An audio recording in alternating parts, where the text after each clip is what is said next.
최근에 길거리에서 많은 분들이 태극기를 흔든다고 해서 진보에 계신 분들이 태극기를 멀리하는 경우도 있었습니다. 그러나 그것은 절대 바람직한 일이 아닙니다. 태극기는 만들 때부터 시작해서 현재까지 우리 민족을 대표하고 우리나라를 대표하고 또 우리들을 하나로 모으는 상징입니다. 그런데 윤석열 대통령이 이번에 태극기를 버렸습니다. 여러분 한번 가만히 떠올려 보십시오. 영국에 가서 조문하고 뉴욕에 가서 일본 총리 만나고 48초이지만 그래요. 그들이 말하는 한미 정상회담 할 때 태극기가 옆에 있었습니까? 없었습니다. 한일 정상회담을 한다고 했을 때 일본 기시다 후미오 총리가 있는 곳에 허겁지겁 달려가서 거기서 겨우겨우 구걸하면서 만났는데 좋습니다. 구걸하면서 만나는 것도 좋아요. 그런데 그 자리에 태극기는 있어야 되는 거 아니겠습니까? 일장기만 있고 태극기가 없는 곳에서 한일 정상회담을 한다는 것이 있을 수 있는 일입니까? 대통령이 민족을 배신하고 나라를 배신한 것입니다. 한미 정상회담이라고 그 영상을 다 봤는데 계속 졸졸졸졸 쫓아다니다가 잠깐 이야기를 했는데 그 자리에도 역시 물론 태극기가 있을 자리는 아니지만 그러나 상징화된 태극기의 마음과 몸은 보여주었어야 합니다. 태극기를 배신한 사람, 가슴에 태극기 배지를 달고 있으면 뭐합니까? 그것은 일종의 장신구일 뿐이지 태극기가 갖고 있는 진짜 영혼과 정신은 가슴에 담아두지 않은 것입니다. 그런 측면에서 태극기를 배신한 윤석열은 이 나라의 국가 지도자라고 할 수 없습니다. 여러분 어떻게 생각하십니까? 아까 최대집 위원장님께서 그런 말씀하셨습니다. 사람들이 윤석열 대통령 조금 고쳤으면 된다. 이렇게 이야기하는 사람들도 있다고 했었습니다. 저도 한 달 전까지 그렇게 생각했었습니다. 제가 김용민 이사장님한테도 조금 가리켜서 어떻게든지 두드려 패서라도 고쳐봐야 되지 않느냐라는 뉘앙스로 이야기했었습니다. 그런데 한 달 전에 제가 마음을 바꿨습니다. 이대로 가다가는 이 나라 진짜 망한다. 지금 영국 조문파동 그리고 뉴욕에서의 이런 만행을 세상 사람들이 알기 이전에 윤석열 퇴진해야 된다, 윤석열 탄핵해야 된다라고 하는 국민 여론이 52.5%가 나왔습니다. 아마 지금 여론조사를 하게 되면 65% 이상은 나올 거라고 생각합니다. 동네에서 제가 살고 있는 이 동네에서 평범한 사람들과 막걸리를 마실 때도 그분들 하는 얘기가 있습니다. 이대로 가다간 나라 절단 난다. 제2의 IMF 온다. 대통령 하나 잘못 뽑았는데 어떻게 이렇게 나라가 망가질 수 있나. 이들은 오로지 자기들의 사리 사욕만을 원할 뿐이다.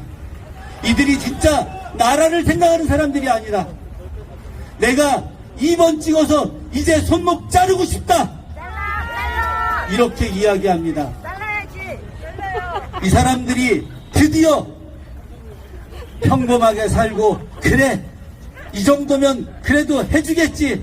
아이고 내가 뭘 정치를 알아. 그냥 대통령이 잘하겠지. 이렇게 생각했던 사람들이 드디어 태극기를 들고 촛불을 들고 술자리에서 대통령 욕을 하기 시작합니다. 그들이 왜 그럴까요? 진짜 죽을 것 같아서 그러는 겁니다. 자기들이 죽을 것 같아서 이제 이 나라님을 바꿔내야 되겠다고 생각을 한 겁니다. 우리 역사에서도 역시 마찬가지입니다.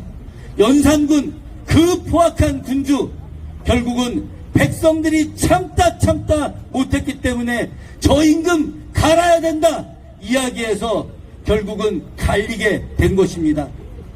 백성들의 힘이 얼마나 무섭습니까? 저 기득권 권력자들 백성들의 힘을 우습게 알지만 결국 백성들의 힘으로 물러나가게 되어 있는 것입니다. 여러분들이 바로 그 힘입니다. 1940년에 우리 역사에서 특별한 일이 생깁니다. 바로 중경 임시정부에서 대한 광복군을 만들기로 결정합니다. 좌우의 이념을 초월해서 광복군을 만들기로 결정합니다. 여러분 아시겠지만 지난번 제가 대전 집회 때 좌우 합작의 신간회를 이야기했었습니다. 조선을 독립하는데, 대한을 독립하는데 좌가 어디 있고 우가 어디 있겠습니까? 모두 하나로 뭉쳐서 하나가 되어야만이, 그래야만이 대한 독립을 쟁취할 수 있는 것이었기 때문입니다. 신간회 운동을 통해서 좌우 합작의 열기가 만들어졌고, 그리고 10여 년이 지난 뒤에 드디어 대한광복군이 만들어집니다. 반공주의자였던 이청천이, 그리고 사회주의자였던 김원봉이 합작합니다. 세상에 이런 일이, 어떻게 김원봉이 이청천과 그리고 백범 김구와 함께 광복군을 조직하겠습니까? 김원봉이 어떤 사람이었습니까? 사회주의자 아나키스트 의열단 단장이었던 사람이 애국단의 단장이었던 백범 김구와 그리고 수많은 민족주의자들, 반공주의자, 독립운동가를 이끌었던 그 많은 사람들과 하나가 됩니다. 여러분들 알고 있었던 그 위대한 독립운동가, 청산리 전투의 위대한 지도자 김자진 장군, 그분이 죽음에 이르게 된 것은 바로 극렬한 사회주의자의 암살 때문이었습니다. 당시만 하더라도 사회주의와 민족주의가 절대 한 공간 안에서 있을 수 없었던 그런 시대였었습니다. 그런 시대가 흘렀음에도 불구하고 대한광복군은 대한 독립을 하겠다고 좌우합작을 했던 것입니다. 그 힘이 결국은 우리나라를 일제 압력으로부터 벗어나게 했던 것입니다. 이제 나라가 망하기 직전의 상황에서 다시 제2의 대한광복군이 이 자리에서 만들어졌습니다. 바로 여러분이 대한 제2의 광복군입니다. 여러분 제2의 광복군으로 윤석열을 퇴진시키고 새로운 나라를 만들어야 합니다. 이곳 수원은 정조가 만든 개혁의 터전입니다. 정조가 개혁을 하기 위해서 특별한 생각을 했습니다. 어떤 생각이었느냐? 당파를 초월하는 대연정이 이루어져야 된다고 생각했습니다. 그래서 수원의 노론의 영수, 남인의 영수, 소론의 영수, 이 모든 당파의 영수들이 한 곳에 어우러져 살게 특별한 부탁을 했습니다. 그래서 정말 남인의 영수, 소론의 영수, 노론의 영수가 이곳 수원으로 다 이사를 합니다. 이곳에서 당파의 대립은 존재하지 않았습니다.